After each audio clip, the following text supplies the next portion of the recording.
Demon Emperor Chapter 648 to 649, Nagpapatuloy. Hindi ko hahayaan na masaktan ng baby ko, my love so sweet. May hirapan na ako sa laban na to dahil ginamit niya na ang kanyang SS. Hawak ko sa aking mga kamay ang lahat ng buhay niyo sa loob ng domain expansion. Hindi mo siya maililigtas sa akin habang nilalabanan mo ko. Wala kang pag-asang manalo sa akin. Ito ang tinatawag na pagitan nating dalawa. Ang antas ng kapangyarihan natin ay magkaiba. Ito ang bagay na hindi mo malalagpasan. Kahit gaano ka pa magsumikap, wala ring silbi rito ang pagiging halimaw mo. Chupa, naniniwala ako sa'yo na makakaya mo lahat ng pagsubok. Hindi ako dapat panghinaan ng loob at sumuko dahil maraming umaasa sa akin. Kaya lalaban ako at paprotektahan ko ang mga mahal ko sa buhay. Chupa, mag-iingat ka. Delikado ang kaluluwa mo sa kanya. Talagang matapang ka. Alam mo ba na ang eabab na yan ang magiging sanhi ng kamatayan mo? Hindi ka makakaatake at makakagawa ng mga breezy moves dahil sa babaeng yan. At ngayon, oras na. Ipapadala na kita sa impyerno para wala na akong problema pa. Ano to? Biglang lumiwanag ang kinatatayuan ko. Isawari Subwa, huwag kang mamamatay! Sister Kensen! Mabuhay ka! Ha! Bobo ka talaga.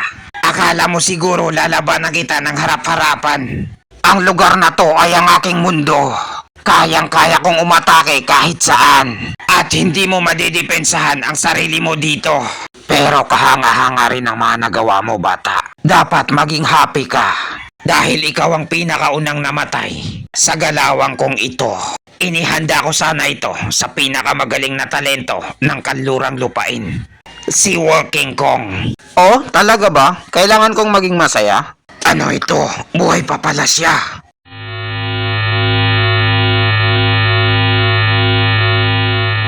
Maraming salamat sa paunlak mo na pagiging masaya. Napakaganda ng ginawa mong pag-atake kanina. Hindi ba?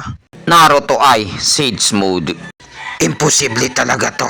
Hindi ka panipaniwala na nakaligtas siya sa atake ko. Walang imposible sa mundong ito.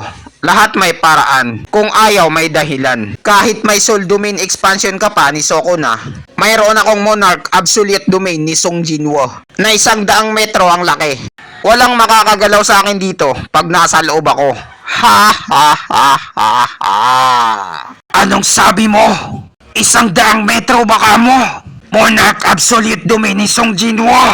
Ngayon ko lang narinig yon sa buong buhay ko. Ang batang ito, masyado niya tayong pinapakaba. Hanggat hindi papatay si Chupa, may pag-asa pa tayong may ligtas. Parang may masakit. Ano yun, mahal, my love so sweet? Ano? Nagalusa ng binti mo? Sumusobra ka na, kupal. Ngayon nagalusa na ang binti ng baby ko. Hindi na kita papatawarin. So ano ngayon? Kahit may maliit ka dyan na bahay kubo na panluloko sa akin, hindi ka pa rin maililigtas nito sa domain expansion ni Sukuna. Papaano mo ko lalabanan yan? May dala-dala kang pabigat sa likod mo. Susubukan pa rin kitang patayin. Kapag naubos na ang lakas mo sa kakabuhat sa eabab na yan. Kung ganon, kailangan ko nang itodo ang buong lakas ko sa laban na to. Hindi ko pwedeng hayaan na malagay sa panganib ang buhay ng eabab ko. May pabuhat-buhat ka pang nalalaman. Anong binabalak mo? Pagsilosin ako? Nagkakamali ka dyan sa inisip mo sa isang bagay. Kung mayroon man langit at lupa sa pagitan natin, at ganon din ang pinagkaiba ng antas ng kapangyarihan natin. Pero hindi mo alam kung sinong langit at sinong hampas lupa. Pero magiging klaro ako sa'yo. Kayang-kaya kong kunin ang buhay mo kahit anumang oras na gustuhin ko. Ang rason kung bakit nabubuhay ka pa hanggang ngayon ay dahil sa pagkakaiba natin na nasa iyo na ang lahat. Ang ginagawa ko hanggang ngayon ay para sa Helion na apoy, na sekto. Kaya hindi pa kita pinapatay. Dahil ayokong magkaroon ng hidwaan ang dalawang sekto natin. Na alam naman natin na mas malakas ang sekto niyo. Pero sumusobra ka na. Sinaktan mo ang bebe ko, nasugatan ng binti niya. Kung ganon, hindi mo pa pala ginagamit ang totoong lakas mo. Sa akin. Hindi naman sa pinipigilan ko ang sarili ko. Pero ngayon, magiging patay o buhay ang laban na to. Wala talaga akong balak na patayin ka. Hanggang sa masaktan ang binti ng baby ko. Humanda ka, dahil kahit hindi ako gumamit ng kamay,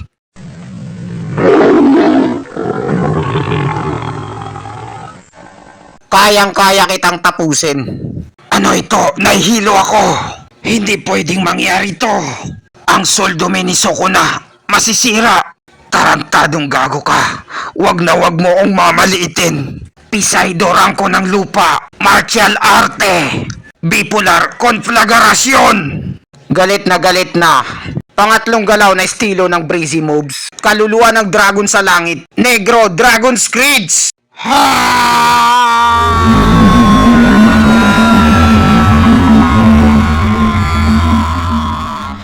Hindi maaari. Napakalakas at napakalaking kapangyarihan to. Kailangan kong umiwas dahil kung hindi, tapos ako.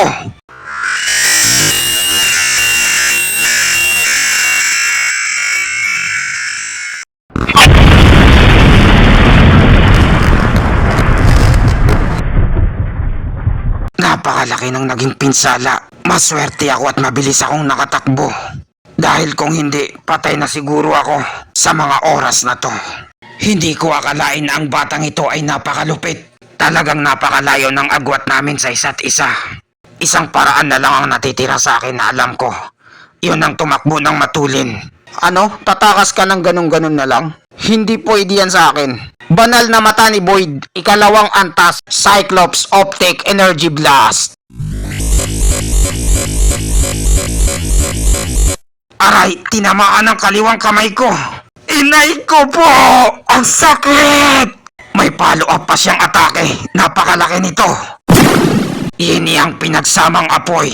Anong klaseng bagay to? Ang kaniyang kaluluwa. Bakit napakalaki? Aray! Pati ang iniyang naapoy hindi umubra.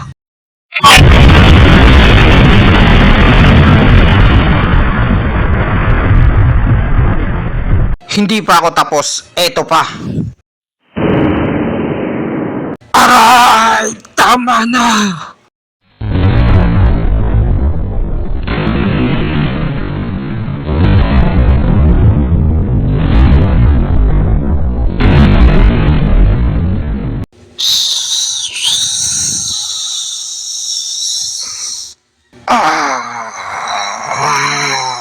Paalam.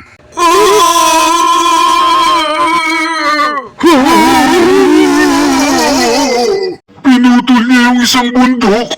Ito pala ang totoong lakas ng kapangyarihan ni Stewardess Chupa. Hindi na ito normal. Isa na itong abnormal na pangyayari. Mahal ko, umupo ka muna. Okay ka lang ba? Hindi ka nahihilo? Tanggalin ko muna yung pagkakasilyado ng lakas mo. Ang silyadong gamit ng batang yon ay medyo may kahirapan. Kailangan pa ng ilang minuto para matanggal ito. Hindi na nakakapagtaka dahil galing siya sa mataas na 3 sekto. May tama ka sa sinabi mo. Ang iba ay silyado rin, kaya kailangan natin silang tulungan. Aray! Oh, baby ko, my love so sweet. May masakit ba sa'yo? May sugat ka pa pala sa paa. Dapat hindi mo pinapabayaan yan. Inaalagaan mo ang sarili mo. Ilapit mo sa akin, pagagalingin ko yan. Konting hilot lang. Dapat bago mo isipin ang iba, isipin mo muna ang sarili mo. Lagi mong alagaan ang sarili mo. Huwag kang magpapagutom. Alam ko, huwag kang mag-alala. Hindi ko hayaan na mag-alala ka ulit sa akin. Hindi naman yun ang tinutukoy ko. Wala ka nang dapat sabihin pa. Naintindihan kita. Pumunta ka na kung saan mo gusto. Kung saan ka masaya. Basta ako, tatawid ako sa tulay na to. Lahat tayo ay may kani-kanyang daan. Minsan nagkakatagpo tayo sa isa't isa. Pero hindi tinadhana. Kanina, dito na naman sila naglalandian. Mahilig talaga makipaglampungan yang si Chupa. Pwede naman gamitan na lang ng gamot na painkiller. Mas madali pa. Samantalang kami rito, nakasilyado ang lakas namin at hindi kami makagalaw. Dapat kami munang inuna mo bago siya.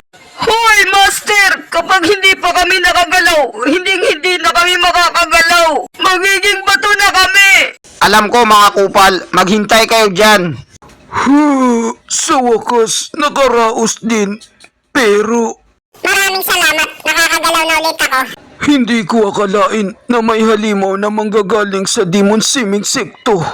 Makakaharap namin ang halimaw na to sa pagtitipo ng 2 dragon. Siya nga pala, nasaan na siyan mo? Sa palagay ko tumilapon siya ng 10 milya mula rito. Dahil sa lakas ng pag-atake ko, nasama siya sa kalahating bundok na tumilapon. Magsama ka ng mga tauhan natin at ibalik mo rito siyan mo.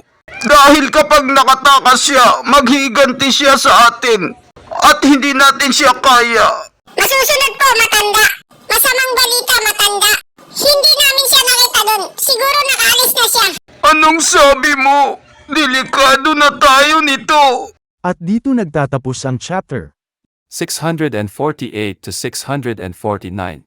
Maraming salamat po sa panunood nyo. Mag-subscribe para laging updated sa buhay ni Chupa.